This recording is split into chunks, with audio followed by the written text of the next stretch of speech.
Hit the we are live. Boom, there it is. We got Holly in the background running everything today because I am in Florida, and as we know, I've had some intermittent stuff in Florida, so I'm going to so far so good. But I literally took my laptop, wiped everything off it, reinstalled Windows, got there's not another app running in the background, nothing. It's just like, let's just see if we can get through a podcast with zero, slowness today. But I mean, so far so good. yeah. Yeah. So we're 35 seconds in and it's already solid. Solid, yeah. So the inventory in Phoenix is still just it's not going down fast, but it's still just trickling down. I looked at this morning at 23,200. Like, okay, from last week, that's 300 or 400 units less. So people either aren't adding units to the market or canceling or selling. So still keep kind of trickling down. We definitely heard that Powell is considering a rate cut. Definitely considering. He's thinking about it now. Okay. And mortgage rates reacted pretty quickly. Yeah, they definitely dipped. So the big question is, does ego get in front of policy? Does he go, I hate Trump, and so I can't lower him because that's what he wants? Or does policy dictate, okay, jobs reports suck, the market's definitely slowing. Do we lower interest rates?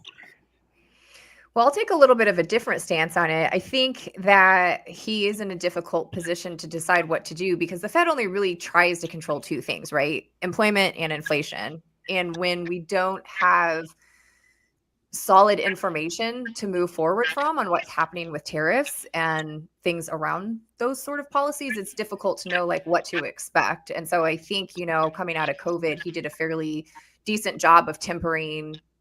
Inflation did what it did regardless, but we didn't crash. And I think that was a big concern. Whereas now it's just well, how do we keep inflation in check, and how do we keep people employed, and how do we work with the information that can change on a weekly basis? So I don't envy the man, regardless of how you feel about how he feels about the administration. I don't think he's in an enviable position. What do you guys think? I mean, yeah, I would agree with that. It's definitely a tough spot. I mean, you've got, people on both sides of the aisle that are, asking you to do certain things and to make certain moves. And it's hard because obviously you've got a nation that's been wanting to make moves in real estate now for years, right? I mean, I think we've had people on the sidelines since 2021. I guess that would be maybe beginning of 2022 was really when everything fell off.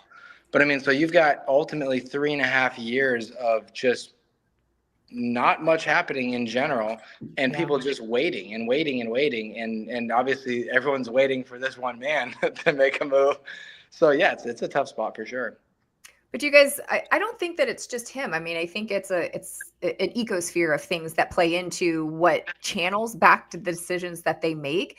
And even in his attire, he says he tries to stay non-biased, right? He doesn't wear blue ties. He never wears a red tie. He always wears a purple tie to signify that, hey, I try to be apolitical. So I think it's easy to blame one person, but I don't think it's as simple as that. Things just seem like they're a lot more complicated right now, and not just in real estate, but in stock market. Like the stock market soared the other day when Powell said that he was thinking about lowering interest rates, and how does that affect people's spending and consumer confidence levels? Well, definitely. I mean, the whole market as a whole, you got all stocks, running at generally 22 times earnings, which is historically high, right? The only time they've run higher than that is right before the tech downturn. So, and then with the tariffs being so aggressive, I kind of think, who really knows how much that hits inflation, right? Yeah. Do you know that, I love my flying and stuff and all that, but in a Pilatus, I don't know if you guys know what kind of airplane that is, but it's a kind of a single engine, real cool plane. There's 65% tariffs. They just went from a $6 million plane to a $10 million plane in the United States, and Switzerland said they're just shutting it down. They're not selling to the U.S. anymore. Yeah. Yeah. That's Well, and crazy. if you look at that from a Chris perspective, and I love how he casually asks, "Hey, Luke, Tracy, do you know about this plane or yacht?" You know about airplanes? No. When you guys casually buy your next airplane, Luke? Yeah. Tracy, Yeah, when so you I get was your gonna- next 60-foot yacht, you I know? was going to do it next month, actually. Yeah. So I'm glad you actually asked. Come on, Chris, Q4, man. It's a write-off for us. I totally lost my train of thought. No, on a micro scale, I think people are worried about eggs and rent prices and these sort of things. And what I'm seeing written about is like, hey, a lot of businesses really overstocked on what they purchased, not knowing where we would land with tariffs, and that inventory is sort of running out. And we're also starting to see the effects of these tariffs. And we're right at that like tipping point of if they had bought enough for mid-year, now we're in late August, and if things keep adjusting and, all these businesses are having to pay higher prices for the parts that come in, and I think they got rid of de minimis too. So even with that really kicking in, it could have a really bad trickle down effect with you just everyday things. What have you guys heard or seen about that? Go ahead, Luke. Well, I'm not exactly the economist of the group here, so no, I couldn't tell you. Yeah, just obviously, like I said, I think that no one really knows how these tariffs are affect. You'll hear one side of the story going like, "Wow, they're bringing in a bunch of income," right? Yeah. But how really is it hitting inflation? And I think the CPI numbers are, they're kind of ticking up, but not crazy, right? Up a tenth or up 2/10, but nothing crazy. But definitely it should be like football season. We're gonna have football on one screen, on this on the other, right? It should be pretty fun. So what do you guys call it when the guy, like, you get a group together and then you all pick your fantasy, like a fantasy league? Fantasy draft? Yeah. Maybe we should do a fantasy draft of how the economy and real estate's gonna go. I literally have a fantasy draft tonight. Nice. Yeah. Oh yeah. Yeah. So fantasy draft, we'll see. Let's get into the topic at hand. Here's two big rehabbers, and obviously there's all different money out there, right? But you guys do your rehabbing, and obviously you can do it with your own cash, or I know Luke doesn't try to do it with his cash. He tries to bring in that gap funding, and this is kind of on the tails of having Shay on last week, and investing in your IRA and 401k. Obviously, the first entry into this game is to call a guy like me, right? Hard money lender, just like, I don't care if you have a pulse, if you got a house, I'll probably lend to you, right? So that's kind of stage one. You might be borrowing from Uncle Tom or, Aunt Sally or something to get the down payment if you don't have it, or maybe you have the down payment and you got a $50,000 credit limit on your credit card, and you can swipe through the first one. But what's the next stage to get to your level, Luke? And how many gap funding people do you have? I think it's one of those things where when you first get started, you got to play it as safe as possible. I don't recommend getting into your first one and just taking every dollar you own and throwing it into it, because if it doesn't go well, then you might have just blown through 10 years of life savings, right? Like, and unfortunate as it is, that is some people's scenarios.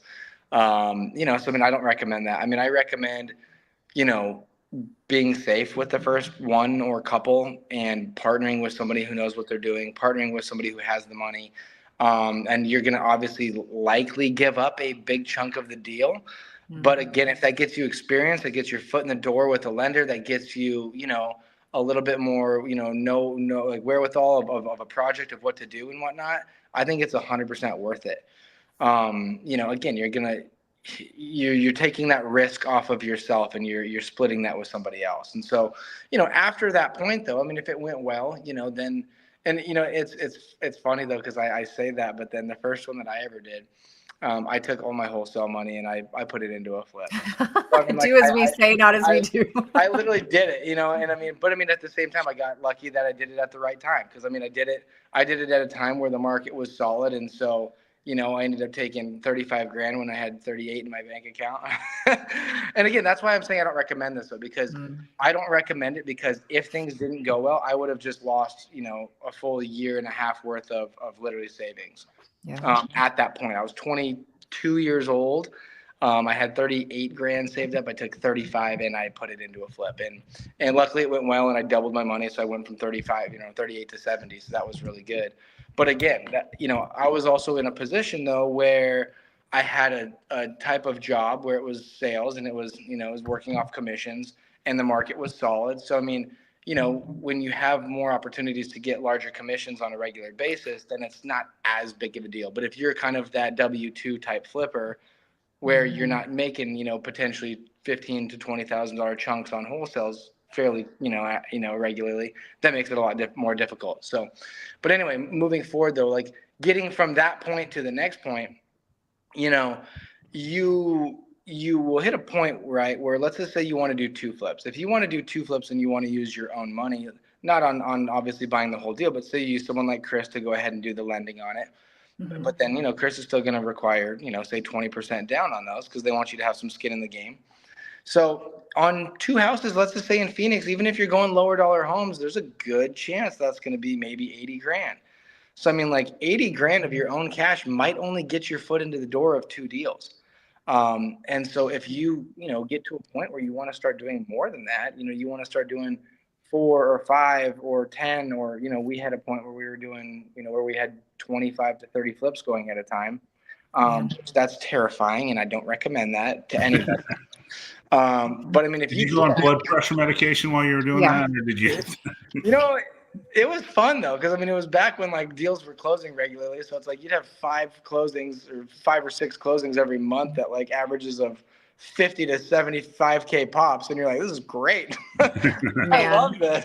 I'm just thinking of the PM and my brain just glitched. Yeah, no, you know, but no, it's not like that anymore. And so, but yes, yeah, so if you're trying to scale like that, you have to bring in people like gap funders because, you know, if your deals don't close, you're leaving yourself on E. You're leaving yourself on absolute zero for the next 90 days, possibly 120 days. If they don't sell, it could be 150 days, right? So I just don't recommend that. So I recommend gap funding, and, you know, gap funding is exactly what Chris was saying. It's finding that uncle or that cousin or that friend or, you know, whoever it is, maybe it's your parents, whoever it is, that, you know, you're going to give them a very small, you know, you can give them a small part of the deal. For us, it was for the longest time, it was a full point on the purchase price. So if we're buying it for, you know, 300, we're giving $3,000 up front. And then we're also giving, you know, 12% money. 12% interest on the money that was used, right? So if the gap fund was, let's just say $50,000 to close on it, then they're making $500,000. I'll take one. Yeah, right. Count me in. Yeah, I'll lend you, man. Yeah, they're making $500 a month while you hold that money, which on average for us for the longest time was 90 days. And then you're also getting that point. So, you know, that would be 500 times 3 months, 1,500 plus the 3,000. So you're making 4,500 over a 3-month period. So that's kind of how gap funding works. And then that allows you to go get a gap fund here, a gap fund here, a gap fund here, a gap fund here. So, you know, then you can do 5, 6 projects at a time, something like that. And what's great about what Shay said last week is when you're hitting people with IRA and 401k money, they don't need it back. Like they're not waiting for it to come back. They don't start taking that for, well, in my case, I can start taking it in 8 years. That's scary, but yeah. And if I can add to what Luke is saying too, I mean, we do talk about this a fair amount in Flip School because it's a lot of newer flippers. And so they're wondering, how do I fund my deals? And I like to preface it with a couple different things. I do think that you should always have skin in the game to some end. It's just hard to align objectives when one person can just walk away and have little to no consequence. You might be an upstanding person, but regardless, you just take it more seriously when you have something involved. Even if you're paying for the rehab, you could put material costs on a credit card and pay the labor costs. So you really have a minimum of what you're, you know, having to come to the table with. But I do think that you should have something involved. And then, you know, people ask, like, where do I find these lenders? And they're everywhere, right? So But especially because they're going to be in second position, they need to be educated on the risk that they're taking and the reward that they're getting. And so if they're going to be coming in behind Chris's loan, they need to understand, like, hey, if something happens to me or this gets taken back to foreclosure, what is my right here as a lien holder? And then the third thing is like, as you get better with this and you are the proof of concept and you continue to perform, it gets so much easier to raise money. So you Absolutely. really only have to do like a few deals and show that you have really good numbers to begin with. And then that kind of feeds everything. And one thing I really like about gap lenders is mine tend to be like executive business owners, professionals, maybe people that are in or around the business, but have no desire to be on the ground or help me pick tile colors or any of that. They're essentially just somehow experienced around this space and know that we're experienced operators. But even if you're listening and you're not an experienced operator, just make sure that your numbers are really solid. So when you're presenting a deal, they can trust in that. Listen, even if this person is a little bit newer and their numbers are tiny bit off, I'm still going to be made whole, right?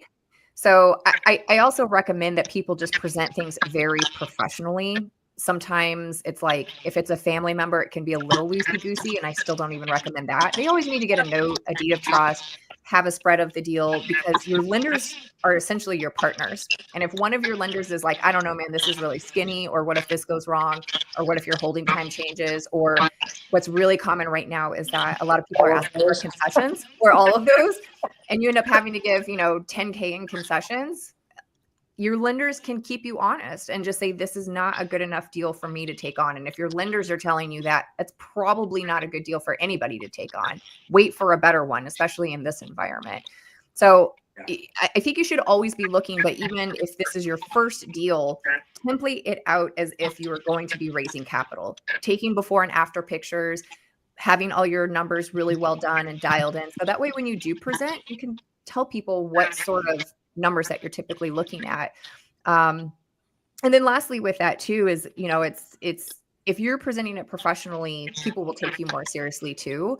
And you can find them anywhere. Like I share a lot on social. I've gotten people from social media, meetups, wherever. But the one I know what I was going to say last is a lot of students think that because they're brand new that they don't need to learn this skill. But I say, how do you think guys that do huge apartment, or gals, whatever, do these huge apartment complexes? Do you think that they're paying for that by themselves? Well, no, of course not. Okay, well, whether it's your first flip or a huge multifamily deal, you have to learn how to raise capital. All of us run out of money at some point. It doesn't matter who you are. So this is a skill that you should be practicing in your first few flips. So that way you can graduate into bigger deals and also learn that skill set to be able to raise funds regardless of what type of product it is. And I think a big thing like what you just hit on too is just being knowledgeable in it, because it's going to be good for business to be knowledgeable in it, right? Like somebody, say you run into someone who wants to invest with you and they start asking you some of those harder questions and you don't know the answers. It's going to turn them off of kind of being like, well, you know what? I don't really know if I actually want to invest with you. I mean, if you can't if you can't answer some, even let's just say some simple questions, about interest rates or how they're going to get their money back, or what their average length of hold time is for projects or whatever it is. Like if you don't have answers for those, you're going to be pushing people away because you want to act, you want not act, but you want to show that you're knowledgeable in what you're talking about. Yeah. So I want to just rewind a couple things, just so for the audience. She said a note, a deed of trust, and it sounds like a flip calculator, right? Is that kind of what you provide everybody? Yeah. So I definitely will show breakdowns of what I think the spread will be, the costs involved, holding time, a couple contingencies. Like for instance, in this environment, I would expect to pay concessions, maybe have a little bit longer holding time. So yeah, I definitely will provide that to the gap lender. Okay. And so if any of you watching don't have a note, don't have a deed of trust, or don't have a flip calculator, just hit me up. You can go over my Instagram, Chris_IMN, and hit me a DM, and I have actually a folder that I can share with you that has notes, deeds of trust, like 20 different contracts, all kinds of different stuff that I can just share with you. So, Nice. And I can share it with you guys too if you ever want my resource folder for fun, just for funsies. Absolutely. But yeah, so obviously, gap funding, and then And then there's kind of the next step. Have you guys ever thought about raising like larger amounts of money, like putting a fund together, a fix and flip fund or anything like that? Luke, do you want to go first? Yeah, no, personally, I have not. I haven't even thought about it. And the reason being is because I, when I hit that point where we were doing 25 flips at a time, that was it was a lot going on. And I was very actually happy with how few people we had involved in it. Because I mean, that was a big operation that we had going at the time. And so I was very happy that we had only a few people involved on the lending side as well, opposed to having a bunch of different hands in the pot. Because if there's a bunch of different hands in the pot, I just think you have that many more, you know, people to answer to. You have that many more opinions to get, and it's just I'm trying to get away from that, and so. And I'm not saying that that you can't have it to where you have fewer opinions, that you have to listen to when you do raise a lot of capital. But I just don't have any desire to do I mean, obviously, Chris, you do something different where it's like you actually lend that money out. You know what I mean? Yeah. Where you bring in a bunch of money and then you lend it at at a higher interest rate, which is awesome. That's not something I'm going to be doing personally, and so I also just don't want to. I just don't have any personally. I just don't have any desire to bring in 50 different people that are all bringing in a large lump of sums and then I just and then just basically reuse that money and pay everyone a given percentage. I personally like kind of the personal aspect of how our business has been run up to this point, of knowing exactly who I'm working with, knowing exactly how much money I have of theirs, and knowing it's tied to this property, that one's tied to this property, that's tied to this property. So you're going to be receiving your funds as soon as this property sells, stuff like that. Gotcha. Yeah. I've had it as a fleeting thought, but I'll kind of piggyback off of what Luke is saying, to the effect of, do I really want to have this huge operation and everything that it would entail to stay that? But I'll also say that I think that there's a time and a place, like for instance, if I was raising a fund, it probably wouldn't be for flips. It probably would be more for a buy and hold portfolio, because I feel like things are a little tepid, and I am pretty conservative. So I feel like to find enough good deals, you'd really have to have a multi-state approach. There's no way. I mean, I shouldn't say no way. Anything is possible, but is it probable, right? So depending on the amount that you raised. So I look at it as like it's going to have to be multi-states. There's a lot of layers involved, because you're not just talking about construction now. You're talking about capital raise. You're talking about management. You're talking about operations. You're talking about performance. You're talking about a lot of different things. And I just feel like the fix and flip business is really, really, really difficult to duplicate for a very long amount of time. That's why, what flip company do you guys know that's nationwide? That's really actually not just a brand, Right. So I don't know. I'm probably too conservative to think like I could perform at the level to which I do the one-off boutique style homes at really good numbers that I do. So that has kept me from wanting to raise funds, but I'm not against it. It's just a matter of, I would probably want to allocate it towards maybe like a long-term holds rather than a fix and flip fund. Because I don't know how you guys feel about this, but I just feel like there's enough gap lenders, and you don't need a ton of them. There's enough lenders, there's enough gap lenders that even if you want to do like mid volume, you don't need to go out and find 300 people to put a ginormous fund together, and then you have the pressure of performing. And then I feel like also at that point you just start plucking off deals just to keep people busy, and then your QC goes wacky, and your profit margins get really diluted. So for all those reasons, I feel like I'm a shark right now. For all those reasons, I'm out. No, yeah, and I didn't even hit on that point. Tracy just brought up a really good point of, you don't want to be buying to buy. Like when you get to that point where you're feeling like you have to buy to keep contractors busy, or you have to just keep the money moving, that's typically not a good place to be in, because you start settling. And when you start settling on buying fix and flips, when things can turn a little bit, which as we've seen multiple times in the past, it leaves you in a really tough spot. Yeah.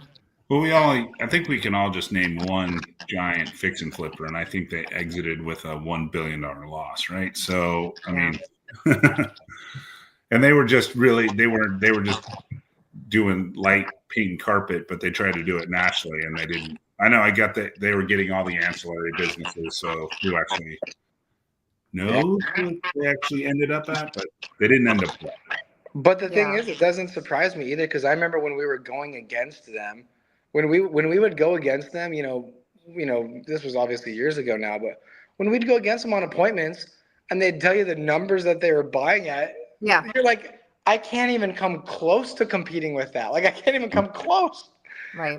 Their number on like a $300,000 house with like a, with like a whatever, let's just say it's like a 350 exit, and they're coming in at 300 and it needs everything. And I'm like, bro, I'm at like 230. Yeah. I'm like, how are you coming in at 300? And there's like, well, I don't know.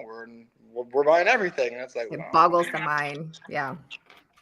Yeah. So, what can you do? So I don't know if that's a cautionary tale, because like Chris said, you never know what they really got out of it. And maybe it was beneficial for the powers that be to move numbers from one column to another. But, for us little guys, it's like, you can't compete with that, and you can't think like that. So I guess it really just determines, you have to think about what your objective is here. And mine is always to have profitable, beautiful deals. And if that means I don't do much volume, then that's is what it is. And if I raise money, it tends to be a one-off. Yeah. Are you guys looking for any new investors currently? I'd say always. Okay. Yeah.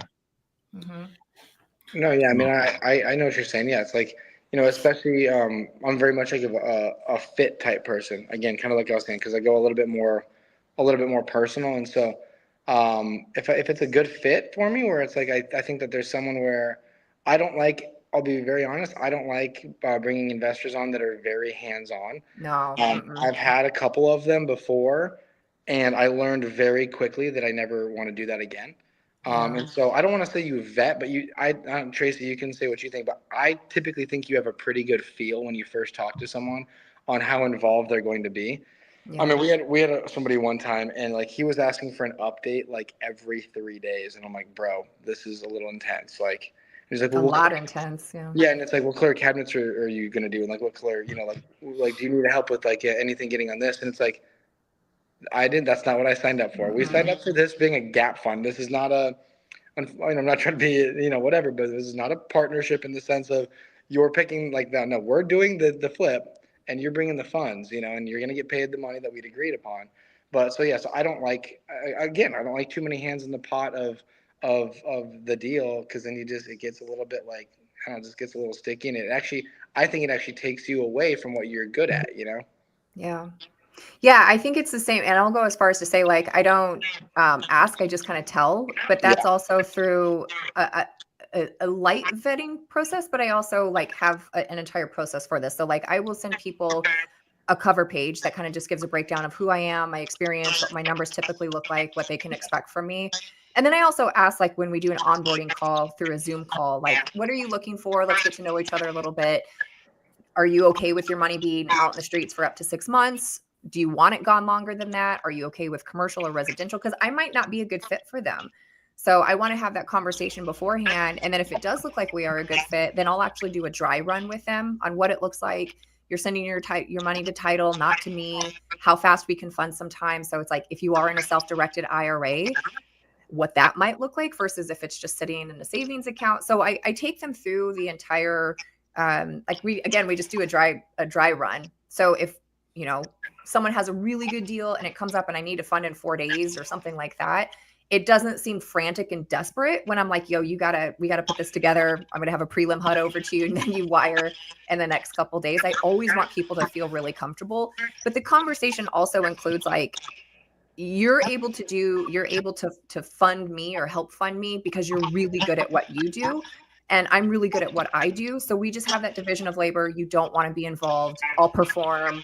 You're going to make great money on this. But there's no, I want to help you pick out tile colors or be involved in design. Yeah. Tracy, how do you go about it when you end up having, let's just say, a surprise with a renovation and the rehab funds were set at 50 grand and now the rehab funds need to go to 70 grand? Yeah. So it depends. What I really love about private money is it's always a conversation of who's paying for what. And again, how much skin do I still have in the game? Because sometimes like I'm still paying for the renovation and they're just covering the down payment and closing costs. Sometimes they're covering that and a portion of the renovation costs, or they're covering that and all the renovation costs. And it's really just a matter of communication. Like, honestly, Luke, if I think I'm going to be running whatever, I'll use an exaggerated, for instance, like a week behind on renovations, I'm just like, hey, we thought we were going to go to market this date. It's going to be about this, just as a heads up. Yeah.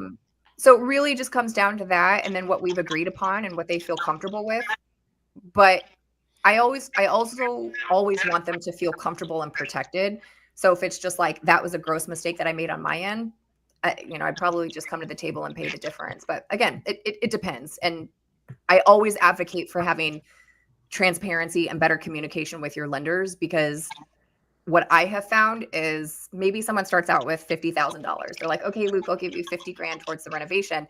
You never know if they're sitting on $500,000 or 5 million. Right. So they're testing you just as much as you're testing them. For sure. Yeah, I agree. Some of our best gap funders have started with 50 and gone to 500, so I get that. Yeah. Yeah. Cool. Well, thanks for jumping on, guys. Do my little commercial. We have the commissioner coming on the third Tuesday, which is the 16th. And we're going to talk about real estate. There was another attorney general civil lawsuit. I don't know if you guys saw that on YouTube. No. I'll share that offline for you. Please. So, but obviously, staying in front of the game and understand what's happening, obviously.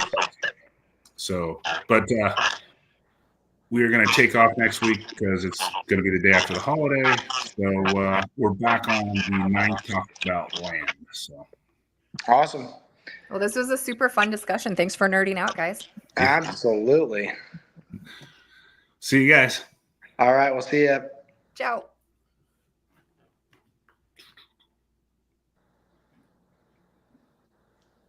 Is Holly paying attention? Hi, Holly. Holly's sleeping at the desk. Yep. Yep. Holly's sleeping at the desk.